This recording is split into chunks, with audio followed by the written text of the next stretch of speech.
abantu mubakutte mubasirye temubawozesa kubanga mwagala tutiisatiisa mwagala tukakale Museveni tetugenda kutya. Ebimu kubifudde Robert Kyagulanyi Ssentamu omukulembeze ow'enjawulo ow'ensonga ate ow'enkizo kwe kubeera ni predictable ng'oba oli awo asobola n'okukwata ku peesa abantu lye balowooza nti eryo tebalikwatako era lya bulabe. Mu ngeri y'emu tugenda tunuulira ku bigambo bye yaliko Pulezidenti w'eggwanga erya Liberia amanyiddwa nga Joseph Bokayo, ebigambo bye yayogera ku nguzi. Enguzi kye ki era ekositinga ki eri eggwanga?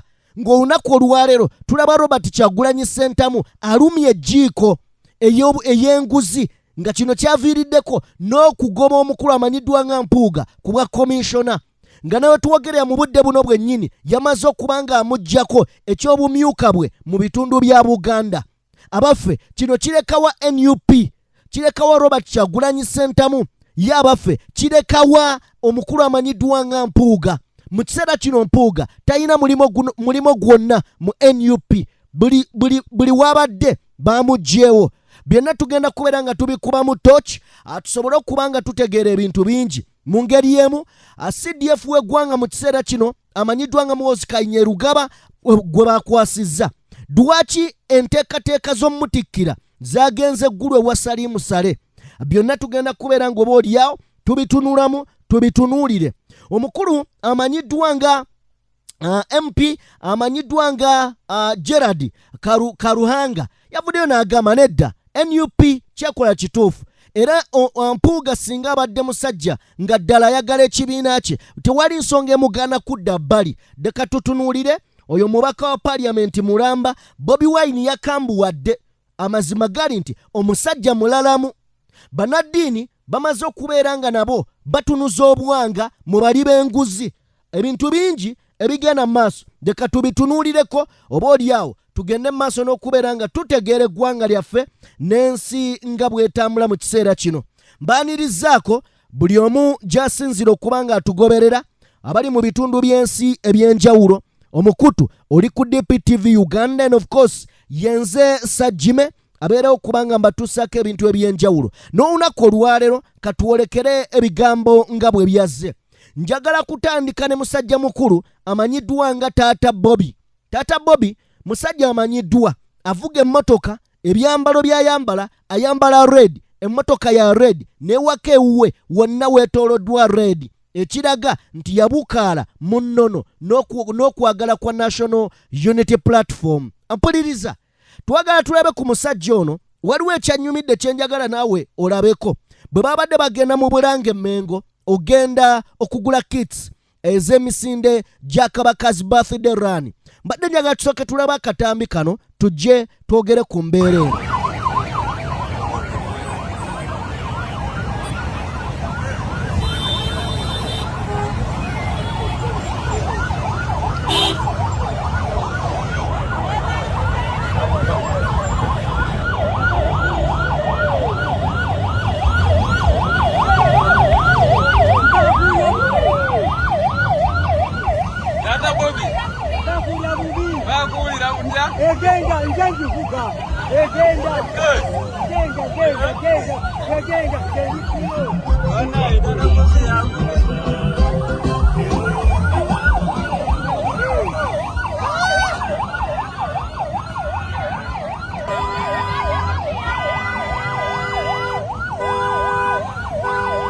Oyo ye Taata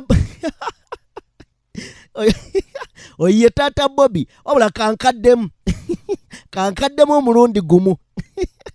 Taata Bobi bakuwulira bubi bakuwulira kutya egenda njanjukuka egenda banaye Taata Bobi yangu.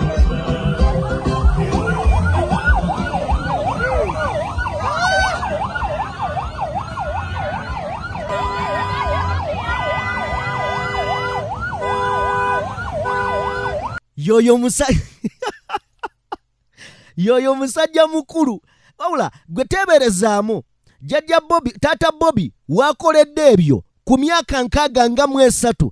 Njagala ombulire mu myaka gye yali atya bannanga ayina vibe evimbo liri mu kyenda tolina ky'omugamba wabula mu ngeri yemu omukulu ono alina ebigambo ate byatugamba byenjagala nabyo oba oliawo tusooke tufune tubiyigemu tubitegeeremu ku myaka gye. Mukadde kano taata Bobi omuyaga gw'ebyobufuzi gwamutwala dda n'ayingira ekibiina ki National Unity Platform ng'ali mu kibinja ky'ebyokwerinda era tumusanze anekedde mu kyambalo kye ekiriko n'amayinja agalaga eddaala lye mu kabinja kano. Ndi generali mu ggwanga ki?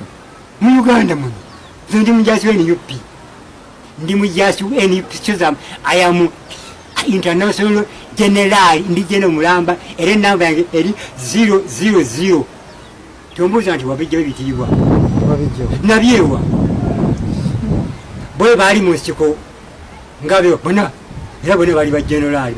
Okumanya musajja mukulu ono yatamira National Unity Platform buli kimwewe kimyufu era yagula emmotoka n'agisiga langi za National Unity Platform ng'akabonero akalaga obuwagizi eri ekibiina kye era bwe tumubuuzizza oba abasirikale tebamusumbuwa ku kkubo gy'ayitira bw'ati bw'atwanukudde. Ate y'omujaasi ate bagikwatako gwe kwata ku mmotoka y'omujaasi oba ogibuuza ki oba ogyagaza ki ononya lunaakutta bakuyimirizanga kaba traffic ate nga baŋŋamba emmotoka y'omujaasi bagitya soja.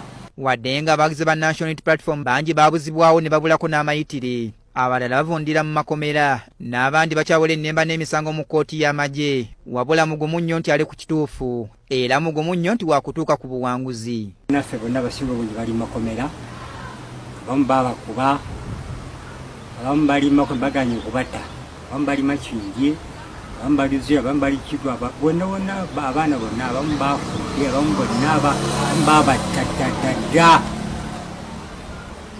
gwe tobitya? nze sooka nze ndi myaka gyakufa uli emyaka gye katoweza emyaka aga okesa owebuza kati nze n'emyaka gyange egifa kati nze ne bwokuba otya obwennyambi nze bwonsite kati obwennyambi. Taata Bobi gye buvuddeko yakwatibwa mu bitundu by'ejjinja ne banne bwe baali bagenzeeyo ku mirimu gy'ekibiina era akyawola ennemba n'emisango gy'okweta mu lukuŋŋaana olugambibwa nti lwali lumenya amateeka mu kkooti y'ejjinja. Oyo ye taata Bobi. Katuwolekereko mu nsonga eno mpuliriza waliwo ekiwandiiko ekyafulumya olunaku lwabadde lwajjo nga kyoleka ng'era nga kiriko signature ey'omukulembeze w'eggwanga Kyagulanyi Ssentamu. Ensonga eno yabadde ku Mpuuga. Emirundi mingi Mpuuga azze awulikika mu ngeri ey'okunyoomerera olunyoomerezo n'olw'emmanyommanyo nga oba oliawo balabanga Bobi Wine omuto mu by'obufuzi. Njagala tuwulirize ebbaluwa eno yazze ng'eraga nti ng'ennaku z'omwezi mukaaga 2022 omukulu Mpuuga yatuula ne sipiika Anita Amongi mu kafubo ne bakomishona abalala 4 ne bafuna ensimbi mu lukujjukujju era ensimbi zino ze zavaako embereberye. NUP ejje egamba Mpuuga oba oliawo akwate sente zino aveeyo yeetondera eggwanga ategeeze nti kituufu bwali buli bwanguzi. Mpuuga kyamala n'agaana.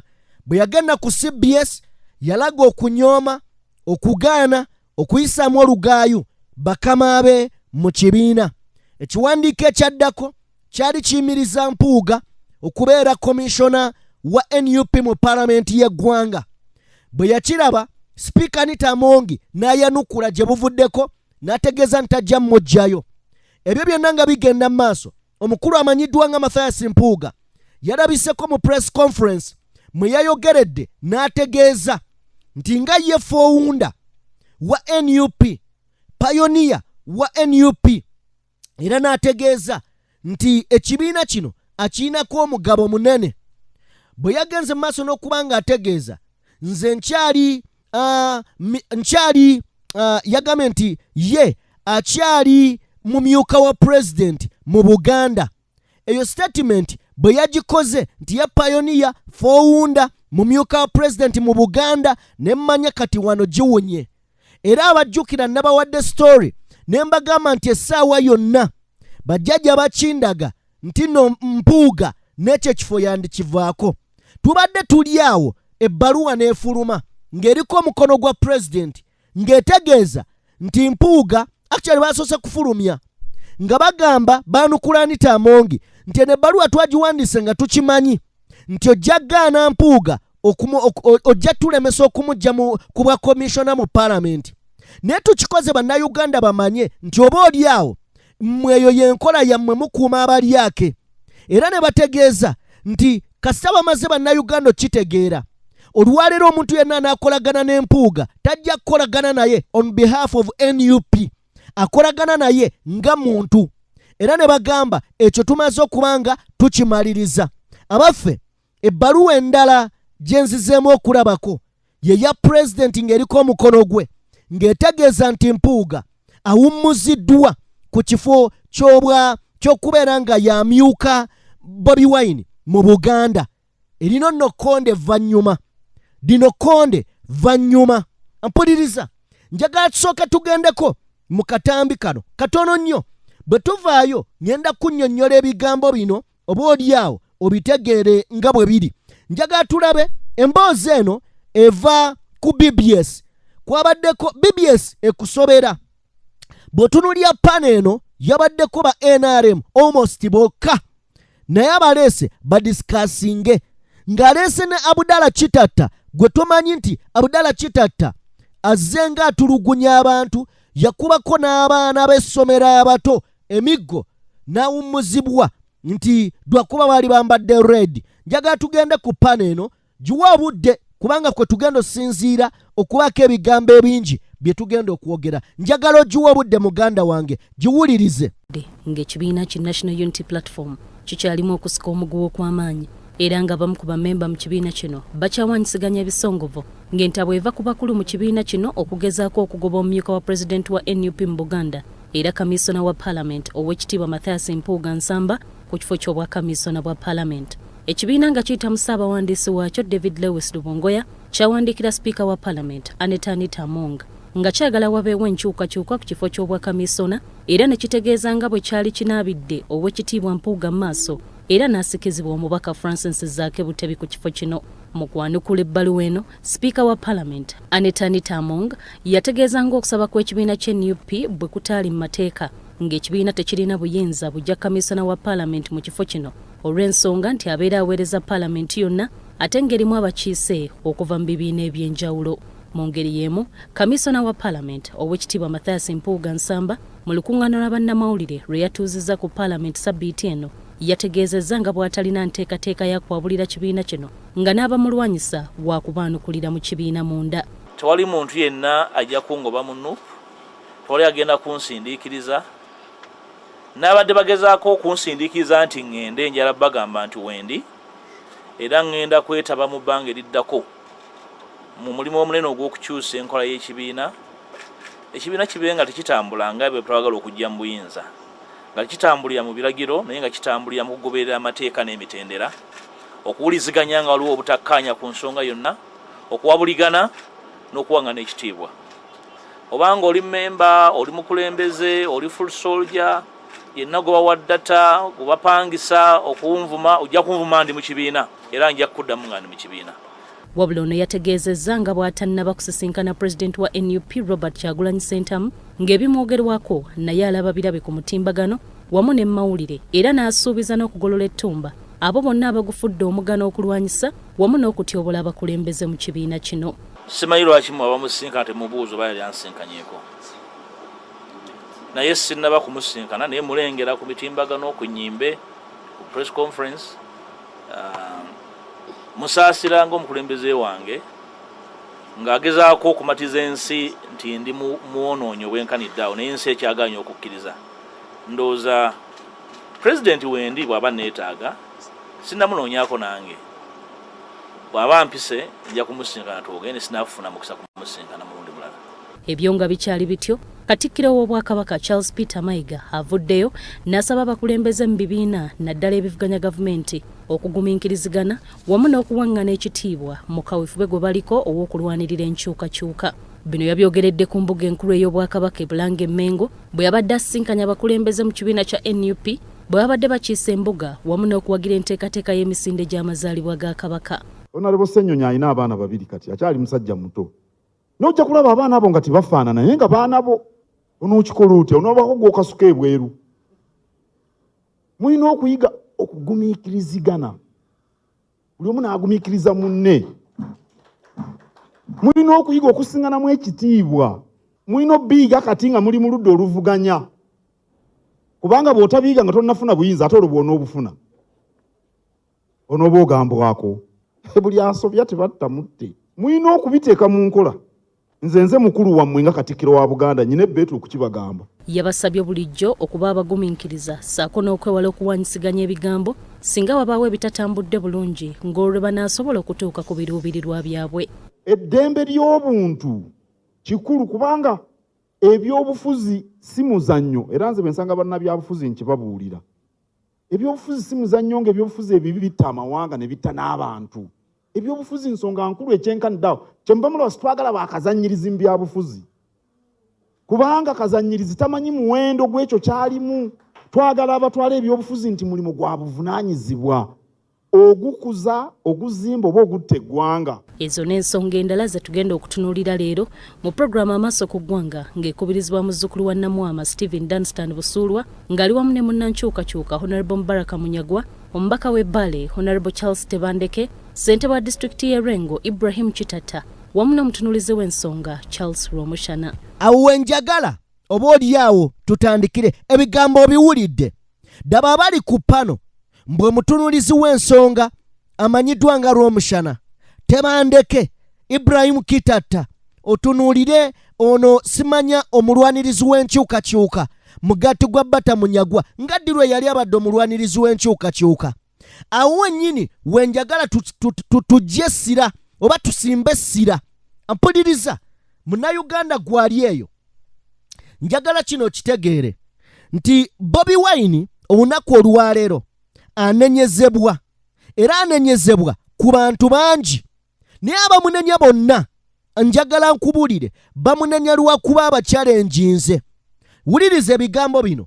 Bobi Wine olunaku olwaleero alina omulimo okukwata generation gy'aliidinga akakase nti eggusa omulimo. Bano abasajja bonna ababadde nga mu opposition kituufu bazze oba oliawo boogera ekigambo enkyukakyuka. Bw'oba ogamba olunaku olwaleero nti bannabyabufuzi abalina experience, bannabyabufuzi abamanyirivu mu byobufuzi naye ng'ebyobufuzi mubizannyira ku opposition side, njagala lwe mbamuwuliriza nti ono alina experience. Alina experience mu ki? Kubanga emyaka gyonna azaalwana kukyusa buyinza. Obuyinza bumulemye. Njagala twebuuze nti bw'obanga ozze olunaku olwaleero bwe tuba tusunsula tusobola okwogera Besigye, tusobola okwogera Pokawanga Ssemwogerere, naye tetusobola kwogera ku Bampuuga. Lwaki tetwogera ku Bampuuga? Kubanga ebbanga lyonna bafuuka bamalaaya ba byabufuzi mu opposition ate nga ku kagenderere. Olunaku olwaleero omulimu ogwabwe oyinza okugamba nti gwakunafuya abo ababa bazze. Lwaki? Bafuna ebifo mu opposition ebikuuma eby'obugagga bye balina. Olwaliyo Bobi Wine ayina goolo, ayina ebiruubirirwa. Ye tayagala kubeera nga bo, kubeera ku opposition. Yajja nga ayagala kukwata buyinza. Era ebigambo bye azze abyogera abiddiŋŋana nti najja kubuusa bannayuganda bazuukuke. Ani abuusabuusa nti Bobi Wine takikoze? Gweoyinza ovaayo n'ogamba nti ddala tabuusizza bannayuganda? Olunaku olwaleero waliwo abantu abaagula amasimu nga baagala kulabirako byabufuzi Bobi Wine mu campaign. Abantu bangi baali baazira okulonda nga baava ne mu kulonda tebakyayagala kumanya byabufuzi, baakomawo mu kalulu ka 2021 lwa Bobi Wine. Olunaku olwaleero Bobi Wine ng'omuvubuka omuto eyajja n'atunuulira ebibiina ebiriwo n'agamba bano abasajja bandibanga bazannyira ku bwongo bwa bannayuganda n'afoomingawo political party okumanya nti nno bano bo bazannyi ba byabufuzi era baayanguwa mangu ne bagirippira. Mu kugirippira balaba ng'omuvubuka alemeddeko ate ng'oba oli awo ebiruubirirwa bye bitambula. bwe bamaze okutegeera nti omuvubuka ono ali serious, njagala mbabuulire kino nkiddamu. General Museveni buli watunulya Bobi Wine ng'ateekinga step ezo z'ateekinga n'okunyiga amapeesa ag'abano nga Mpuuga n'agazza ebbali, oba oliawo ng'alemedde nako asonga busonzi. Kino kitiisa mwami Museveni kubanga ono tabadde politics wa bulijjo. Bulijjo bajja ne batunuulira bano bakulu mu by'obufuzi, bano ba pioneer, bano baludde mu opposition. Bobi Wine aimu ye sikulwa mu opposition, aimu ye kununula bannayuganda. Kati waliwo abaafuna emirimu be Mpuuga Sseggona, akina Muwanga Kivumbi, basekuwalinga bakuuma bya bugagga byabwe. Njagala kino tukitegeere nti Bobi Wine waliwo decisions z'alina okukola nga zimunyigiriza. Waliwo decision z'alina okukola nga naye bwadde ebbali agamba mbutuufu. Kale ono singa abadde mulungi mbutuufu tumwetaaga. Amazima Mpuuga yeetaagibwa. Naye olw'ebyo byakola mu bulumi olina omudiriitingawo. Oba nkyogedde bulungi? Mu bulumi olina okumuggyawo. Mu bulumi alina okuva mu kkubo. Kubanga ayimiridde mu nteekateeka ate gwe z'otambuza z'olaba nga zinunula eggwanga. Kankubulire, ebintu Bobi Wine byali mu kukola tebikolebwa mutiitiizi. Kubanga akimanyi ebiyinza okuvaamu. Nti oba oliawo ekibiina kiyinza okwabika. Naye azakkiriza. Bino tebitiisa bano bokka. Bano bo bali mu kutaasa mugaati. Naye bitiisa mwami Museveni. Nti ono omwana bw'aba ayimiridde n'akwata ku peesa lino Mpuuga, kitegeeza ali determined. Era ne bagamba nti ono omwana bw'aba ng'akoze decision eno ng'amazima gali nti tafunyemu yadde okutya, ono omwana si wa bulijjo. Kino kitiisa abali eri waggulu. Ne bano abamanyira okubeera mu politics wa Jangu Nkwekule bo baagala kulemesa ebirubirwa bya Kyagulanyi. Era owulira nga ebimu bye bamulwanyisizaamu tebalina ku cause oba na ku nsonga gy'ali mu bagamba. Bayisizaawo bisiyaga, bayisizaawo famire. Ne weebuuza bwe kibanga ekibiina kya bisiyaga mukinoonyaamu ki, lwaki temukifuluma? Kuba buli gwe bagamba agamba nze sijja kuvaamu. Oli musiyazi? Kibuuzo. Oli musiyazi oba oyagala bakusiyage? Ekyo kye kibuuzo. Kuba temwagala kufuluma ate mugamba kyabasiyazi. Omukulu Abedi Bwanika yawandiise ne statement ya mpapulanga nnya annyonnyola Bobi Wine nga bw'ali omusiyazi okuviira ddala emabega. Bwe baamubuuza ga sijja kifuluma. Ne weebuuza okola ki, oyagala bakusiyage oba oyagala osiyage? Ebyo byonna bibuuzo. Mu kiseera kino nga Bobi Wine ateekinze step, kambabuulire guno omuzannyo gw'ebyobufuzi tebakulimba. Bw'oba onaayagala ebikuumye Bobi Wine kwe kubeera nga abadde mwerufu. Singa abaddemu n'embaliga bw'ati yandibadde yagwa. Naye olw'okuba nti mwerufu ayagala okuggyawo bano abeefuula. Ate nga amazima gali nti balina okuvaawo. Emirundi mingi nga bano bannabyabufuzi balemesa enteekateeka ezigenda mu maaso. Weetaaga abantu abanaakuwulira, weetaaga abantu abanaakukkiririzaamu nga buli w'otuula wansi. Buganda nga bw'owulidde mu katambi kali ke nkuzannyidde, Katikkiro agamba mutuule musooke muteese oba muteesenga muleme bijjayo. N'ekirala n'aleeta n'engero awo. Ne bino Katikkiro ateekeddwa okuba ng'abimanyi. Ne mu kubimanya Buganda yo yafuuka kyensirikidde. Olunaku olwaleero nga bimaze okujja mu public alaga. Ate era teyabayise. Singa kitegeeza singa tewabaddewo nsonga yagenda ggula mijoozi, singa tenyega boogerereyo mu nkuba. Ebigenda mu maaso bano babimanyi. Abantu abakubagana ekisooka bonna Baganda, ekyokubiri bonna Bakatuliki. Twagala okwebuuza, bannayuganda baagala Bukatuliki oba baagala gavumenti ekyuke obuweereza bubatuukeko? Bannayuganda beetaaga kubeera leero ng'osalawo nga Buganda oba weetaaga gavumenti ekyuke ofuna obuweereza? Ekyo nakyo kibuuzo. Nti Katikkiro Mayiga gwe kabaka w'ebweru wa Buganda, wali oyiseko bano n'obatuuza abaffe. Bw'ogamba nti nno bategeeragane nga gwe Katikkiro oyagala bategeeragane, ogenda batuuza otya? Era ensobi Bobi Wine gy'asobola okukola olunaku olwaleero, gy'asobola okukola n'enzija ne mbagamba omusajja akoze ensobi. Kwekeera ku makya Katikkiro leero n'abayita n'ayita Bobi Wine, n'ayita Muwanga Kivumbi, n'ayita Bedi Bwanika, n'abatuuza mu ndeeyo Dubega Sseggona mbu bateese bareconcilinge. Era ekyo ne kibaawo bweppa nzija ne mbagamba eno ensobi Bobi Wine gy'akoze tagikolangako. Kakati bwe bamala okuteesa bajje batuule batya. Olwaleero Sseggona Mpuuga azzeeyo ebigambo by'abadde ayogera. Muwanga Kivumbi anazzaayo ebigambo by'abadde ayogera. Abaffe omukulu amanyiddwa nga Bedi Bwanika azzeeyo ebigambo by'abadde ayogera. Olwaleero tekikyetaagisa na kutuula. Abaffe abakatuliki abaali banyeenya Bobi Wine nga bamugamba tolina kujja Mpuuga ku bwa leader of opposition kubanga akiikirira abakatuliki. Bobi Wine si mukatuliki. Bino si bya bukatuliki, bino si bya Buganda, bino bya ggwanga. Eggwanga erituddemu abakatuliki, erituddemu abasiraamu, erituddemu abaprotestant, eggwanga erituddemu abaganda, eggwanga erituddemu abacyoli, abanyolo, abalango n'abalinga abo. Bobi Wine alwanirira nkota so si kiwagu. Bano bali mu kuwagulawagulako. Mpuliriza njagala oboolyawo era kweno pane yabaddeko. Mpuliriza njagala owulirize ezimu ku ndowooza oboolyawo ezirowoozebwa nti Bobi Wine ye yali yeetaaga nnyo Mpuuga ne bano abalala, so bo baali tebamwetaaga. Bo we balowooza era yentegeera yaabwe eyinza obeera entono oboolyawo engazi, kubanga buli muntu obwongo bwe kyekyobugagga kyo.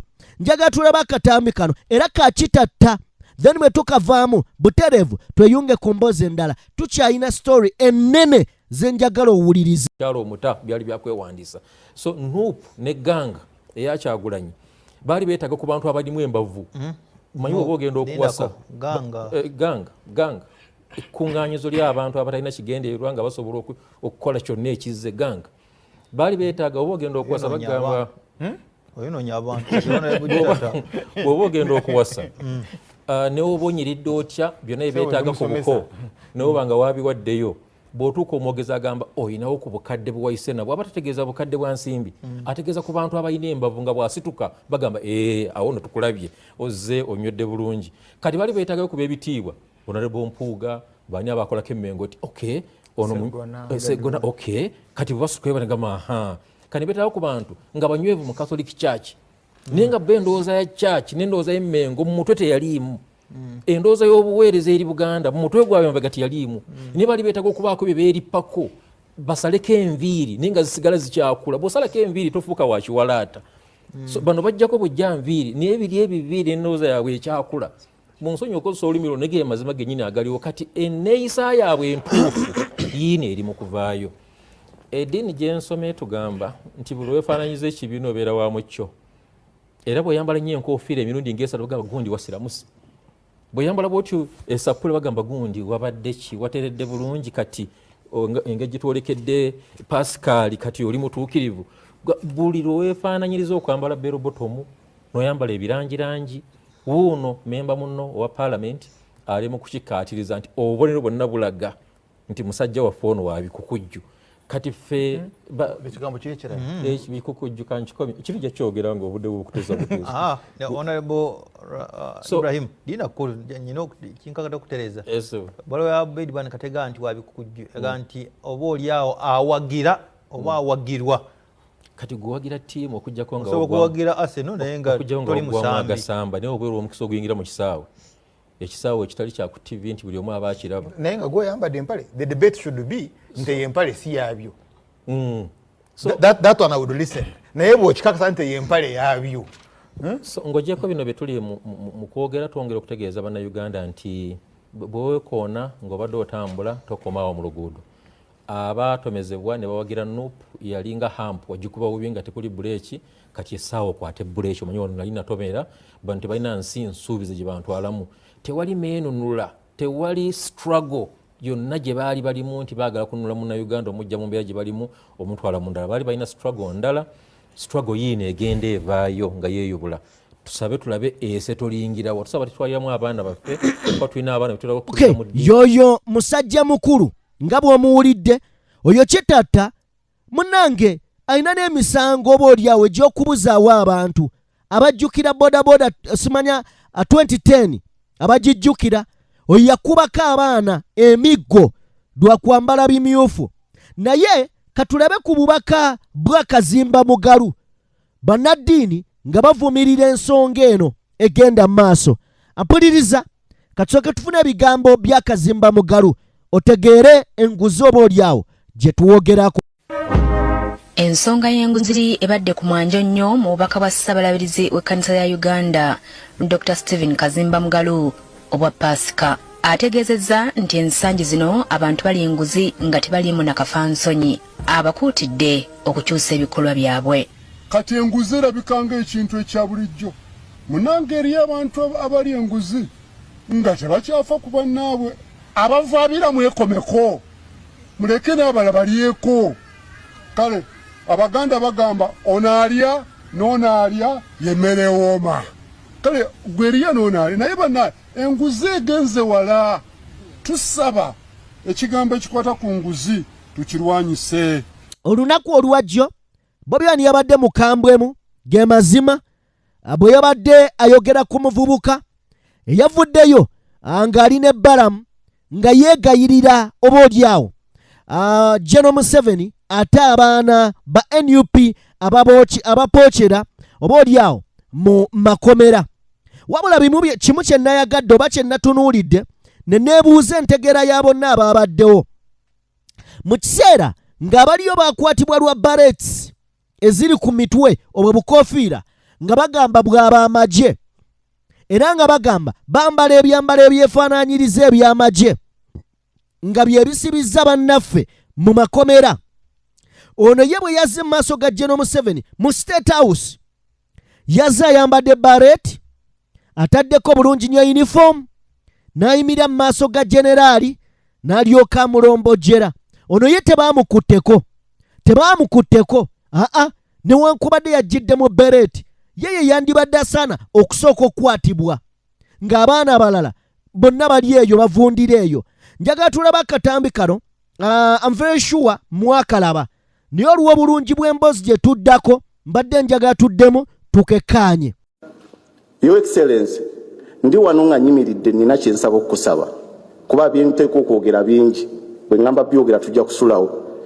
Your Excellency, ndi wano nga nsaba n'obuwombeefu abaana abaasibwa aba NUP they were misled. Your Excellency, nsaba okuba nti oyimirira mu bigere ebyo oba eyimirire ye idi gy'osobola okuwa eggwanga bali mu makomera ag'enjawulo. Bateekwa kuba nti tebase kukola kuba ni baba kwatanga tebalina misango, balina emisango. Abamu balina emisango, abalala baba misleading ba politicians betuyina. Nze gwe mulaba wano nze omu ku bantu abatuula ku kakiiko ak'abantu abataano mu Masaka City aka NUP kuba ntuula ku lukiiko lw'executive olwa NUP olwa Masaka City. Naye ebintu bingi ebibadde bijanga bikolebwa abaana abo Your Excellency there was a misleading aba politicians abenoonyeza ebyabo.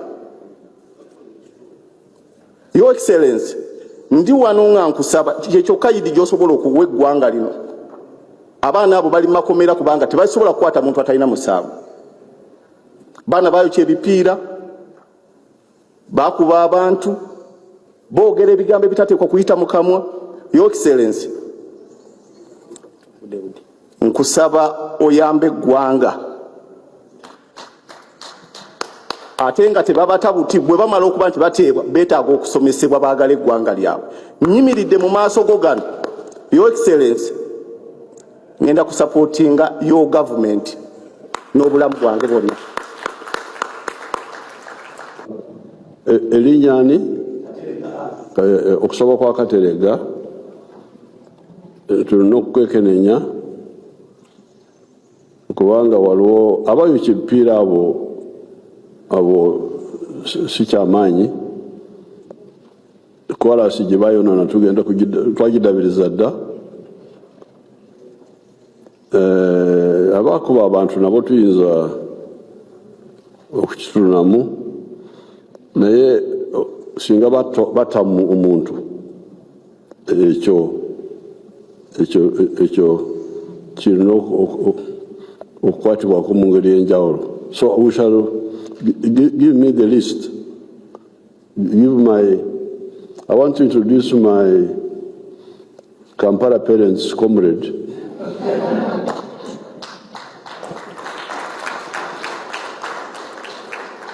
Because I've got many comrades from Kampala parents, not only the entire and all that group. So you get a list from these people, and if you if you can tell us the jails, the prisons where they are, if you can indicate, Baba Sividewa, but we can find out also. You just write the names. Then we can see. If it is anything short of murder, that one I can deal with. Soka kukatambi yako, katere goyinzo gamba is an idiot, oba a useful idiot. Yalabikirako ku mukutu ogumu gwali gwa Baba TV. Ayambadde nga w'omulabya w'ayambadde, naye ng'agamba ate awagira MK. Ompuliriza, awagira MK naye ng'ayambadde bw'atyo. Kitegeeza bino bakozesa bikozese. Azze maaso ga General Museveni agamba bateebwe, naye abaateebwa n'okutuuka olunaku olwayo tebabagulangako musango guli awo, ne bamaze emyaka bagenda mu 3. Mwami Museveni amugamba nti abamu abanaaba n'emisango eminene tujja bakolako, naye nga Mwami Museveni alina lisiti gye yasoma ey'abakwatibwa nga yakamala okulayira. Lisiti eyo yagifuna n'essaawa ya leero abo tebavanga mu makomera, n'abamu baabula nga ku bo kwe kuli omukulu amanyiddwa nga Kibalama John Bosco n'abalala bangi. Lisiti Mwami Museveni ye yagisoma. Kati olwaleero asaba lisiti. Kyogamba Mwami Museveni tamanyi nti no bano abaana baasibwa. Kyogamba tamanyi nti bali mu makomera. Oba olowooza Mwami Museveni tebamutegeeza bigenda maaso mu ggwanga. Tugambe nti tamanyi nti bano abaana bali munda. Kakati beba abantu ba useful idiots betugenda okulaba wano. Katusooke tulabe ebigambo bya President Robert Kyagulanyi Ssentamu bwe yabadde ayogera oba oliawo ku nsonga z'ono omuvubuka amanyiddwa nga Kateregga. Katonda n'obukumu ne bubaweebwa, naye ate ebiseera ebisinga mwe musinga n'okubonaabona mu mbeera eno, mwe musinga okubonaabona nga waliwo okunyigirizibwa. So twagala mumanye tubaagala nnyo, twagala mumanye tubenyumirizaamu, naye okusingira ddala tubalinamu essuubi lingi nnyo.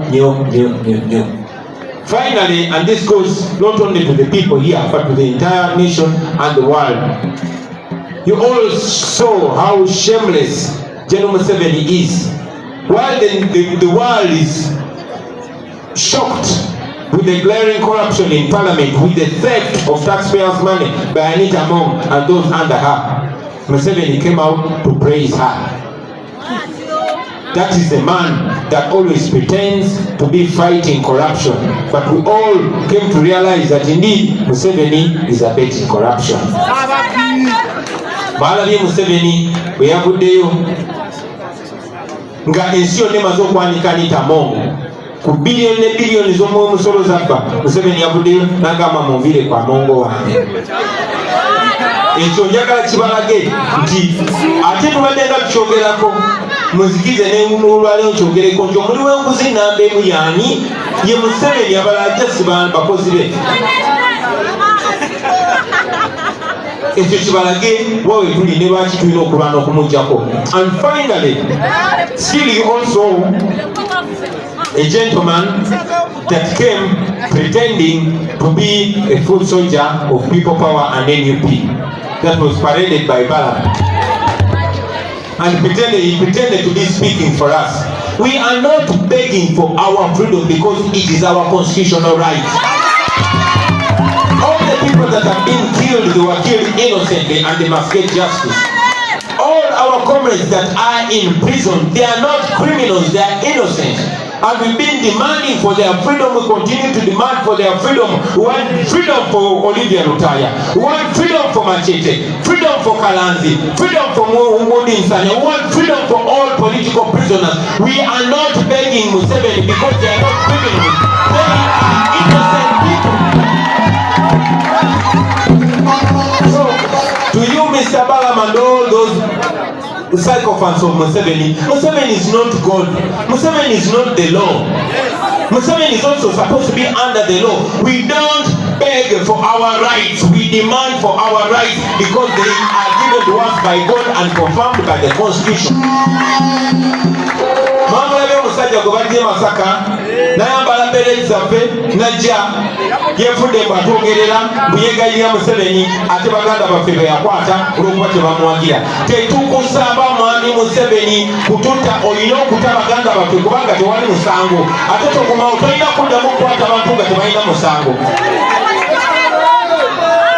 This is the reason why we petitioned all legal platforms in the world, including the International Criminal Court. And yes, Museveni is feeling the pressure. And we know our people are going to be released because Museveni has his feet on fire. We are not begging for our freedom. We are demanding for our freedom.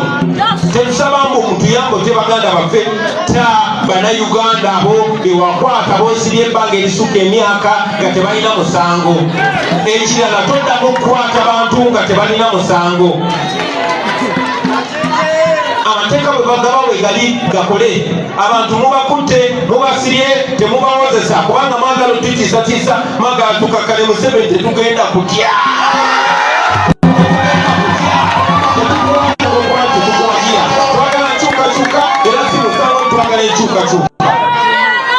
N'olw'ensonga eyo mwami Museveni twamutwala mu makooti ag'ensi yonna olw'ebyo ebikolobero byakola.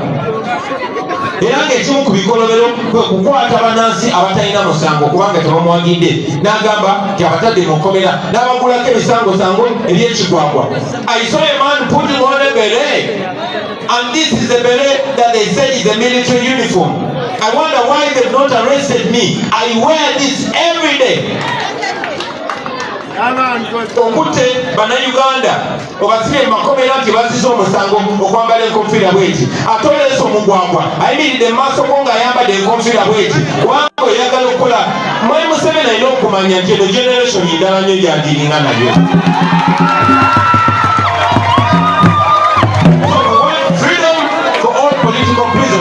We want freedom for Olivia Lutaya, and we want it now. We want freedom for all political prisoners, and we want it now. We are not going to beg you, Museveni, or whoever you work with. We want our freedom now. I want to salute our sisters, our daughters on this celebration of the International Women's Day. Mwebale nnyo okutuweesa kitiibwa. Maliriza era nga mbakyalenjinga timuteginge ono obukulembeze. What a man do, a woman can do, and sometimes even better. So, mutukulembere oba oli awo bwetunaba n'obukulembeze obw'abakyala nga bungi oba oli awo ensi eneetereramuko kubanga mwe muli bamaama. Naye nga bwe mbagambye nti mubakyala waliyo abakyamu waliyo n'ababbi, so mukyegendereza ekyo basebo ne banyabo. Mwebale nnyo okumpuliriza. Mukama abampeera omukisa banyabo. I wish you a very, very, very fruitful day. For our sisters and brothers who are Muslims, assalamu alaikum wa rahmatullahi wa barakatuh. Thank you for all of my country. Ebyo bye bigambo kansuubire nti nno obiwulidde bulungi ne bikutuuka munda. Wabula njagala tutunuulire ku bigambo wano eby'omukulu eyafugako oba eyakulemberako eggwanga erya Liberia amanyiddwa nga Joseph Bokayo. Joseph Bokayo yavaayo n'ategeeza nti enguzi ebigambo bya Bokayo, Joseph Bokayo, mbiwerekerezako ebigambo by'omukulu amanyiddwa nga Tinyefuuza Esejjusa. bwe yali ategeeza General Museveni. Kati ebigambo bino tubiwulirize. Bokayo oba tusooke tufune katambike akasooke tufune akatambi kano. Interview eno yali ku mukutu gwa BBC. Kasooke tulaba akatambi ka Bokayo, then tujje tunnyonnyola oba tumenyemenye mu bigambo bye. Look at Liberia today. Where are the clinics? Where are the schools? Where are the streets? Where are the roads? Not because we couldn't build them, but the monies have been diverted to individuals. And what are these individuals?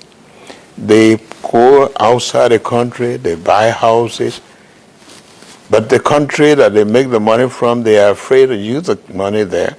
So they go out, they forget that there are hundreds of children here that are not going to school. There are no medical.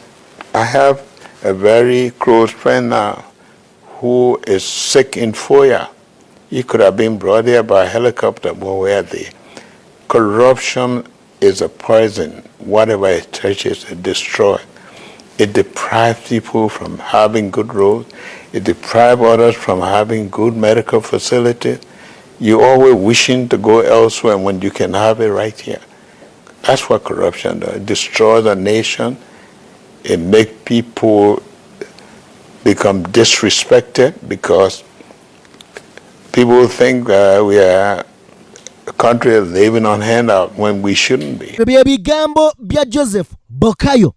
Akugambye nti corruption is a poison. Whatever it touches, it destroys.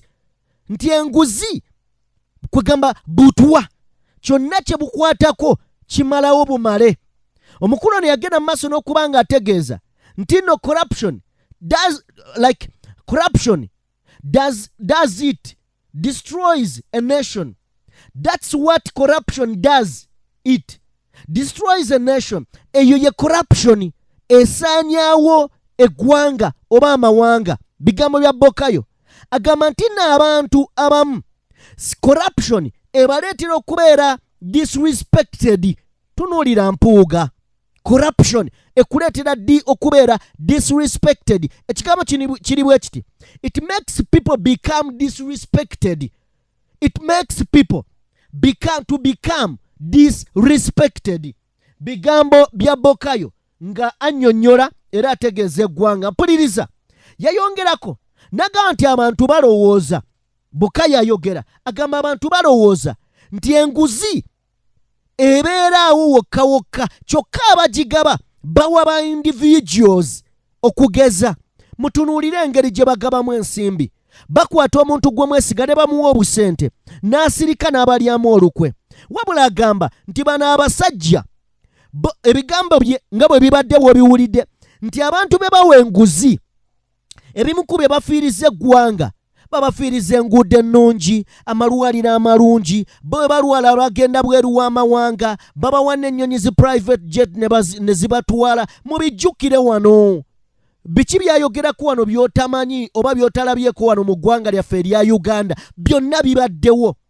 Agamba nti enguzi efiiriza abaana abangi, a thousand of children, okubeera nga tebalina masomero, tebalina fiizi. Enguzi empitirivu efumbekedde mu bakulembeze nga bo basigalira kubanga bakwata omusimbi omungi ne baguwa omuntu omu gw'oyogera nnyo sirika, ne baguwa omuntu omulala gw'otulabisa nnyo naawe sirika. Buli omu ne bagenda nga bamusayirentingira eyo, bamusirisiza eyo, ng'eggwanga libbira likkirira wansi ku ntobo y'ennyanja. Bigambo bya Bokayo.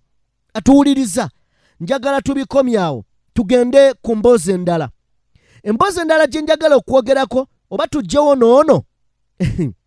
Katujjewo neeno embuzi naye katugirabe mu nsonyi ogiyita embuzi. Omukulu amanyiddwa nga Calvin Kayanja yasinzidde ku bigambo bya President Robert Kyagulanyi Ssentamu byayogedde juuzi. N'agenda mu maaso n'okubanga agamba nti yogera gwe ku bisiyaga. Naye Kayanja, Calvin, kankuweeyoko obudde okwogerako oba oliawo. Calvin Kayanja, njagala omanyi oyo Kateregga eyaze mu maaso ga General Museveni. Babadde bamusembeza eri nga tebaagala asembere na waali. Gasiya tebaagala. Calvin Kayanja, you will never be them. Tolibeera bo. Ekyo kimanye. Bakukozese, bakole bye baagala by the end of it byonna ng'obikoze muganda wange ebinaabaawo tulinyumya bwe tuli batufunye omukisa naffe ne tubaawo. Mwamulabye omusajja gwe bajja Masaka n'ayambala bereti zaffe najja yefudde mbu atwogerera mbu yeegayirira Museveni ate baganda baffe bwe yakwata olw'okuba tebamuwagira. Tetukusaba mwami Museveni kututta, olina okuta baganda baffe kubanga tewali musango, ate tokomawo tolina kuddamu okukwata abantu nga tebalina musango. Bobi Wine abaana b'abantu abali mu makomera wabafuula lusuku, kwowangulira awaadi, kwoferera abazungu, kwolinnyira ennyonyi, kwobbira ng'abaana b'abantu bali mu makomera. Ebirooto byabwe n'ebiseera byabwe by'omu maaso babyebase wali luzira. Nga bwe wajjayo banubiyaniri beedi mutwe mu buufu bwebumu bw'oba oyitamu okujjayo bano abayingira struggle y'ekifere nga tebategedde. Ababa ab'okukida amakomera wabajjayo dda teri ali mu kkomera. Ne free political prisoners mwagivaako. Omukulu ali bweru asolooza buli ayogera ku kujjayo abaana bano abali mu makomera ajjayo n'ag'omu buto. Kyova olaba bbala mukwano gwange nkugamba. Zino struggle z'ekifere zeesonyiwe. Bobi Wine famire z'abantu bano bwe ziri mu buuka nti baabasibisa ng'azannya firimu bali mu byabufere byabwe bali mu lumbe magere ne bamwokya.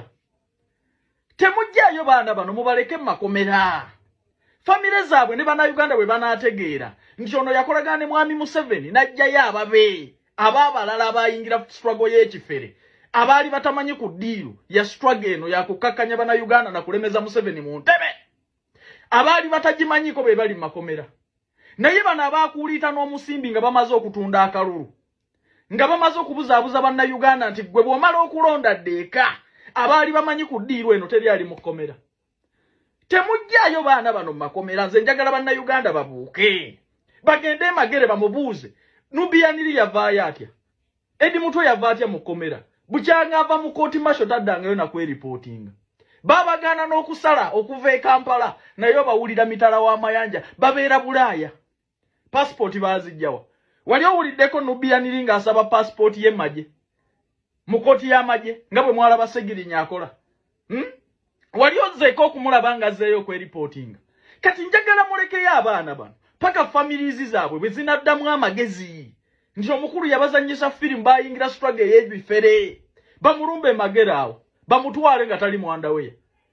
Bantu bange katono nnyo kampiseewo akalango kano twetaaga ba security guard kola mu ggwanga lya Dubai bagenda kuba bakusasula $1,700,000 bakuwaawo okusula bakuliisa bakujjanjaba. Interviews zigenda mu maaso oteekamu ssente zo ng'omaze kulaba ku visa ne bakirina abakola ku bisaawo ne ba waitress ne ba waiter babawa $2,000,000 kubira ku kampani ya Staffever Uganda Limited. Ogendeyo okole interviews bakunnyonnyola ebisingawo noti 7 noti 67264 oba noti 71745 sente zo ziteekamu ng'omaze kulaba ku visa. Ndi wazannyisa abaana baffe firimu wabagamba okubeera pulezidenti wabawa amaanyi okwenganga omunyango okulumba pulezidenti Museveni kati bali mu kkomera bajjeeyo nga we wajjeyo Beedi Mutwe Banubiyaniri. Kyovula bbala mukwano gwange nkugamba va mu struggle z'ekifere zino kolerera abaana ba Piero yu ifoti z'oteekamu okulaba nga bano abagwagwa bava mu kkomera. Njagala kubeera nga nene ensonga njijjawo lumu. Omukulu amanyiddwa nga Gerard Karuhanga ono mubaka wa parliament avuddeyo n'ategeeza oba olunaku olwajjo yasinzidde mu parliament n'agamba nti omukulu Mpuuga agamba nti okusinziira oba yalowooza nti Mpuuga yakola ensobi oba yakoze ensobi, era agamba ndowooza yeetaaga okukkiriza nti yakoze ensobi. Okukkiriza ensobi gye wakoze ekyo kye kikolwa ekirungi, era kyanebadde kirungi ne yeetonda ku lw'ekibiina kye, ku lw'ekitiibwa kye n'olw'obulungi bwe y'ensonga gy'akulembeza nti okuggyako General Museveni. Era agamba nti alina okukola okusalawo okukakasa nti oba oliawo kino tekimusinga. Wabula ekigenda okukola kino si bigambo byaddamu, kwe kukakkana nakkiriza nti eno nsobi. era bw'anaagikkiriza kino kyokka kye kigenda omuyimusa abeere omuntu omukulembeze owa ddala ow'ebyokulabirako. Ne gy'anaakoma okubeera nga takkiriza agenda kubeera nga bbira akkirira paka waanaggwawo. Ng'era omukulu ono agamba Bobi Wine mutuufu okuyimirira ku kituufu kwatambuliza ekibiina kino, kubanga alina ebiruubirwa n'ebigendererwa dwaki yakitandikawo. Bye bigambo bya Gerard amanyiddwa nga Gerard Karuhanga. Njagala kubeera nga naye muwummuza ebbali, oba oliawo tusooke tuwolekereko mu mboozi ya Muhoozi. Mpuliriza, olunaku olwajjo abadde omuduumizi w'eggye ly'eggwanga erya UPDF General Wilson Mbuusu Mbadi, olunaku olwajjo yawaddeyo office mu butongole, era omuduumizi omujja mutabani wa Generali Museveni amanyiddwa nga Muhoozi Kainerugaba bw'atyo yakwasiddwa obuyinza bwonna. Ekyo twakitegeera dda, naye kye njagala tutegeere wano kye kino. Omukulu amanyiddwa nga Salimu Sale, General Salimu Sale, embeera eno ye yagibadde mu mitambo era ye yabaddewo okukola bino byonna. Kinajjukirwa nti n'okufuula omutabani ono General, omukulu Sale ye yabikola naye tatambula, bamusanga gy'ali. General Sale yakulira operation Wealth Creation, ndowooza bwe kiri bwe mbaseerabidde yagikulira, naye ebintu bingi byasalawo ne weebuuza nti position ki enkulu gy'ayina oba oliawo mu gavumenti eno. General Salimu Sale ye muntu asobola okuyimirira n'ayita kabinenti y'abaminisita yonna n'ekulumulukuka n'egenda eggulu. General Salimu Sale ye muntu omu asobola okulagira eggye ly'eggwanga ekitongole kyonna era ne basitukiramu ng'atega ogw'ekyayi okudduka ogenda okulaba mukama waabwe. Ani afuga Uganda? Ani afuga Uganda mu kiseera kino? Ekyo nakyo kibuuzo kinene kiri awo. Ani afuga Uganda? General Sale oba Mwami Museveni? Ekyo nkikulekedde kirowoozeeko, oba oliawo onoofuna ansa. Naye mbadde njagala oba oliawo tubeeko bye tweyongeramuko katono nnyo okwongera okubeera nga nabyo tubitegeera bulungi, nsobole okubeera nga nzigalawo story y'olunaku olwaleero ate tusinkane mu ndala munnayuganda. Ampuliriza nendooza tusembyeyo ebigambo bya mwana ono, mwana mulenzi ono amanyiddwa nga Uptop. Tuwulirize ebigambo bye tuba tusembyayo mwana wa maama wamma tuluyite olunaku. Kale nsaba Lugaba nnyini byonna atakuumira mpeera abankuumire, mbaagala nnyo ku lwa Katonda n'ensi yange. Komenti eno njijja mu video yange gye nakola mu mwezi gw'omwenda 2023 era nga nakati nze kye kigambo kyange kye nkyayimiriddeko. Omanyi Mwami Museveni amansitalinga ekintu ky'otukozesa selective attention bannayuganda, nti atuteerawo ekintu kye tubeerawo nga ffenna tufokasinzeeko ne tupeyinga attention ku ekyo ekintu nga ye ayina eno kyakulubbeesa. Kaakati njagala otunuulire ka video ke ngenda okuteerayo kasobola okudemonstrating otegeere kye bayita selective attention. Gye tunaamaliriza video eno ojja kuba ontegedde bulungi. Njagala weetegereza abantu abambadde white nganze obale taaki mmeka ze bagenda okubaera nga bakubye, then bw'omala ozibala tukomewo.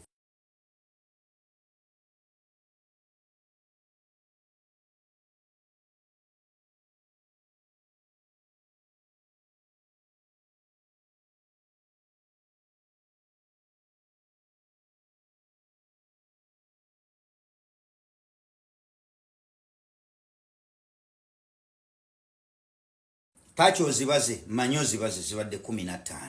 Naye ekyo kye bayita selective attention. Nti mubadde muli bize muli mu kubala tachi. Golire eyisewo mugirabye, temugirabye mubadde muli bize muli mu kubala tachi. Yoyo Mwami Museveni mubaako ekintu kye muloberako nga yayina kyayisawo. Kankakuddizeeyo weetegereze golira tewagirabye wadde bize nga gwobala ki nga gwobala tachi.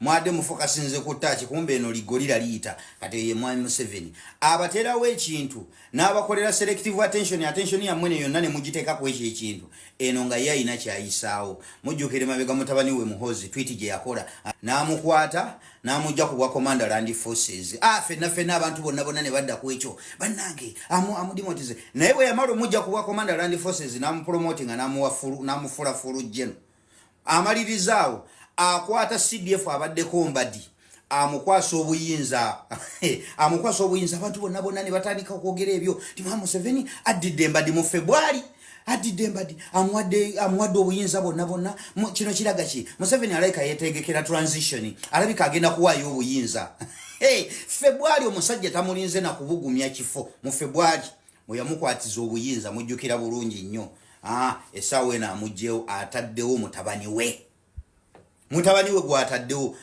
ekigendererwa kya Museveni tabeerangako nti simanya ategeka mutabani we kujja mu buyinza Museveni tekibangako mu birowoozo bye nti waliwo pulezidenti agenda okujja afuge Uganda mu Museveni ng'atudde wali wabbali ekyo tekimuli mu mutwe mbw ateekateeka mutabani wajje mu mutabani waafuge nga ye Museveni ali wali atudde kuga ekyo kijustifying nti Museveni alina byalemereddwa kati aleese mutabani we atereze taata bye yalemererwa that cannot be Museveni okwefuula nga alina byalemereddwa nti mutabani we akole ki ajja afuge essaawa eno atadde mutabani we mu strategic position akulaga nti akyatukalakata paka kutufiirako ate nga mutabani wa mutadde mu position whereby nti ebintu webikeera nga bigoyinze south mutabani wa mutadde mu position that he can take over oyo Museveni amwe muli kubirala tuli kubirala oyo Museveni ku mpomero gyawomerwamu entebe adde wabbali mbwafugwe tekisoboka era tekirisoboka kati oyo Museveni abateerawo ekintu kyemubeerako ekyo nga kyemufokasinzeeko kati bulijjo abantu baliuko Muhoozi ajja kati wuuyo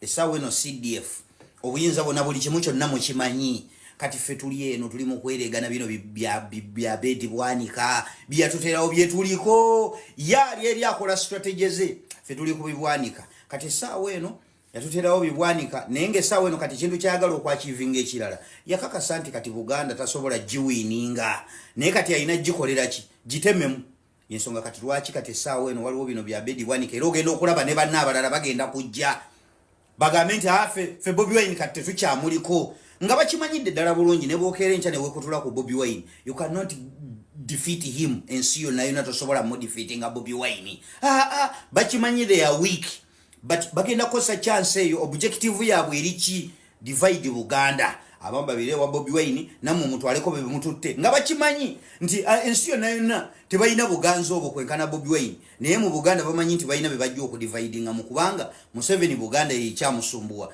yalemu okugiwangula kati webe kulemye okuwangula kyasigadde gibalira gitememu mugenda kujjanga mubalaba beerangirira nti kati laffe tugenda kwesimbawo naye ngenda kwesimbawo Bobi Wine alira ayina balina ffenna tuli baana ba Buganda noona ali eno olwo nga tamaze ogidividingamu to make it weak oye Museveni Atidde omudemu era ze kyembasaba kiri kimu egyemizina temugiwa attention mugive kandi focus kati ojja kulaba bwe binaamala okwerangirira nti naffe tujja olwo kati discussion ebeere ku bo yo ali Museveni ng'ali mu comfort zone ye yeekolera bibye atambuza bibye ffe tudde ku bibwanika n'akabinja kaabwe konna bino biri kuki effort yaffe yonna tugiteekeko ebyo tulina bireka bulesi oba beekoze biki kubalya kawaani bo bavuga ekintu kyabwe kati gwe weebuuza Abedi yali agadde ddi Buganda omanyi mwerabira nnyo yakeerako wano ng'akuba Buganda ekizibu kya Uganda bali abantu babiri